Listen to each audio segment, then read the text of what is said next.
Perkenalkan, nama saya Arsyad Ujiajibwa, jurusan Manajemen Fakultas Ekonomi Universitas Andalas. Saya akan menerangkan materi mengenai anggaran tenaga kerja yang merupakan tugas pramid mata kuliah penganggaran bisnis. Tenaga kerja itu dibagi menjadi dua. Ini khususnya untuk perusahaan manufaktur. Jadi tenaga kerja itu dalam sebuah perusahaan dibagi menjadi dua, yaitu tenaga kerja langsung dan tenaga kerja tidak langsung. Tenaga kerja langsung itu adalah tenaga kerja yang langsung berperan dalam proses produksi, atau dengan kata lain, tenaga kerja atau karyawan yang berada dalam pabrik produksi itu tersebut. Biaya tenaga kerja langsung ini termasuk dalam biaya variabel yang akan kita bahas di anggaran tenaga kerja langsung ini. Yang kemudian yaitu tenaga kerja tidak langsung adalah tenaga kerja yang tidak langsung berperan dalam proses produksi, atau dengan kata lain, karyawan atau tenaga kerja yang tidak berada dalam pabrik produksi, misalnya yaitu karyawan yang berada di kantor, karyawan yang dalam bidang pemasaran atau di bidang distribusi dan lainnya. Yang penting bukan berada dalam pabrik tersebut. Nah, biaya tenaga kerja tidak langsung ini termasuk dalam biaya overhead pabrik yang akan dibahas di materi selanjutnya nanti. Sekarang kita akan membahas anggaran tenaga kerja langsungnya. Anggaran tenaga kerja langsung ini adalah anggaran yang merencanakan secara terperinci tentang upah yang akan kita bayarkan kepada tenaga kerja langsung untuk periode yang akan datang. Penyusunan anggaran tenaga kerja itu ada dua. Yang pertama, anggaran jam kerja langsung dan anggaran biaya tenaga kerja langsung. Jadi dalam menyusun anggaran tenaga kerja ini, kita harus mengetahui terlebih dahulu berapa jumlah jam kerja langsung yang akan kita butuhkan nanti dalam berproduksi, baru kita bisa menyusun berapa jumlah biaya yang akan kita keluarkan untuk tenaga kerja langsung tersebut. Ada faktor-faktor yang perlu dipertimbangkan. Yang pertama yaitu anggaran unit yang harus diproduksi. Jadi kita harus mengetahui berapa jumlah unit yang akan kita produksi dalam setahun tersebut. Kemudian bisa menyusun anggaran tenaga kerja langsung. Yang kedua yaitu standar waktu yang digunakan. Kita juga perlu mengetahui standar waktu yang akan kita gunakan atau berapa sih lama waktu yang akan kita habiskan untuk memproduksi satu buah unit produk. Yang ketiga yaitu sistem pembayarannya bagaimana. Apakah atas dasar waktu, output, ataupun insentif. Misalnya itu apakah berdasarkan jam, hari, atau bulan di pembayaran upah tenaga kerja langsungnya, ataupun berdasarkan output, berdasarkan berapa jumlah unit yang sudah diproduksinya. Kemudian, apa sih manfaat dalam menyusun anggaran tenaga kerja langsung? Yang pertama, manfaatnya yaitu penggunaan tenaga kerja lebih efisien. Yang kedua, pengeluaran biaya tenaga kerja efisien. Yang ketiga, harga pokok dihitung tepat. Dan yang keempat yaitu alat pengawasan biaya tenaga kerja langsung itu sendiri. Sekarang kita akan langsung masuk ke contoh pembahasan soalnya. Misalkan di perusahaan X mempersiapkan penyusunan anggaran tenaga kerja untuk tahun 2021. Data-data yang tersedia yaitu sebagai berikut. Di sini diketahui ada rencana produksinya. Dalam setahun itu dibagi menjadi triwulan, 4 triwulan. Di triwulan 1 ada 5.000 unit produksi, triwulan 2 ada 4.000 unit produksi, triwulan 3 ada 6.000 unit produksi, dan triwulan 4 ada 8.000 unit produksi. Kemudian diketahui ada rencana jam tenaga kerja langsungnya, di mana di sini dibagi menjadi 2 departemen. Jadi perusahaan X ini dalam memproduksi produknya ada 2 departemen yang dia punya.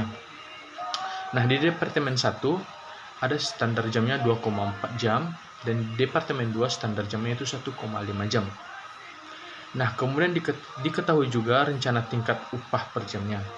Di departemen 1 yaitu Rp500 per jam upah kerjanya. Dan di departemen 2 ada Rp700 per jam upah kerjanya. Nah, berdasarkan data yang kita punya ini, kita sudah bisa menyusun anggaran tenaga kerja langsung. Mengapa demikian? Karena faktor-faktor yang 3 yang kita bahas tadi sudah terpenuhi. Rencana produksi per unitnya diketahui, rencana jam atau standar jam kerjanya diketahui, dan juga rencana tingkat upahnya diketahui. Langsung kita bisa menyusun anggaran tenaga kerja langsung. Yang pertama itu anggaran jam kerja langsungnya. Jadi kita harus menghitung dulu berapa jumlah total jam kerja langsung yang dibutuhkan. Nah, bisa dilihat di tabel ini, di triwulan 1 sampai triwulan 4, produksinya ada 5.000, 4.000, 6.000, dan 8.000, berdasarkan data yang dipunya tadi. Kemudian untuk mengetahui berapa jam kerja langsungnya, dikalikan dengan standar jam per unit tadi.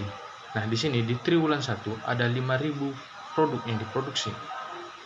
Dikalikan dengan standar jamnya 2,4 jam per unitnya, maka diperoleh Departemen 1 ini jumlah jam kerja yang dibutuhkan di triwulan 1 untuk memproduksi 5.000 unit itu ada 12.000 jam kerja.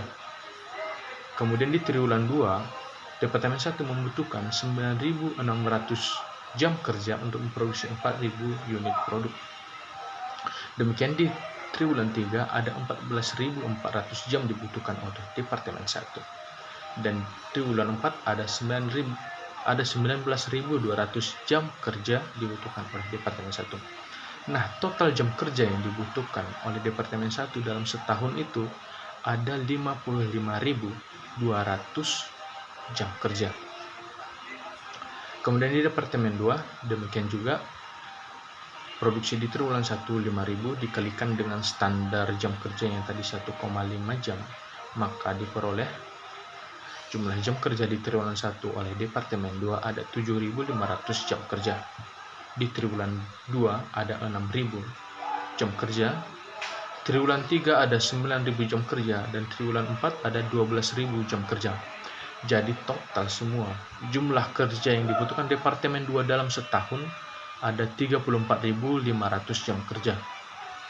Nah, kemudian jumlah jam kerja per departemen ini kita jumlahkan untuk memperoleh jumlah atau total jam kerja yang dibutuhkan oleh perusahaan X. Jadi dijumlahkan dari Departemen 1 dan Departemen 2, di triwulan 1 dibutuhkan 19.500 jam kerja dibutuhkan oleh perusahaan di triwulan 1.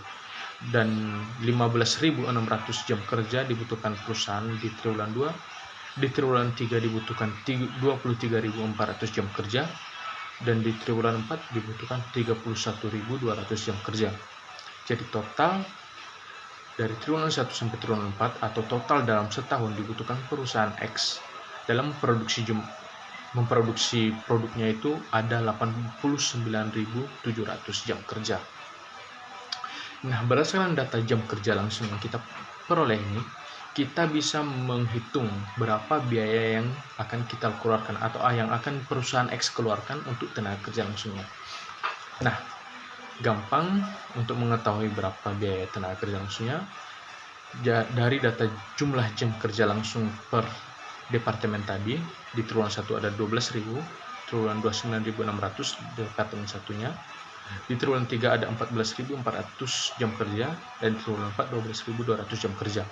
Jadi jumlah jam kerja ini kita kalikan saja dengan standar upah per jamnya.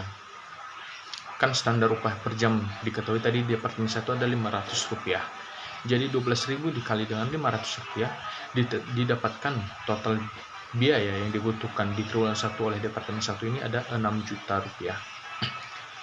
Di triwulan 2 ada Rp4.800 sampai triwulan 4.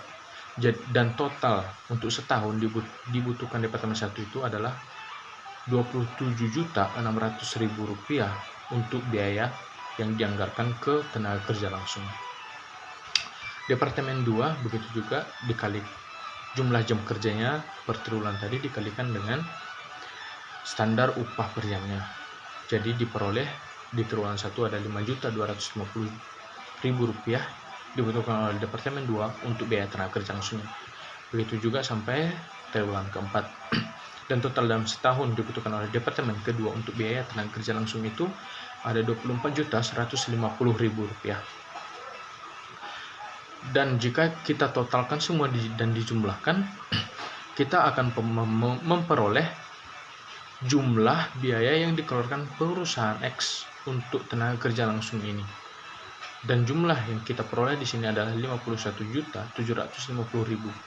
Jadi perusahaan X akan mengeluarkan biaya sebesar Rp51.750.000 untuk dianggarkan ke tenaga kerja langsung di tahun 2021. Mungkin demikian penjelasan saya tentang anggaran tenaga kerja langsung ini. Semoga bermanfaat.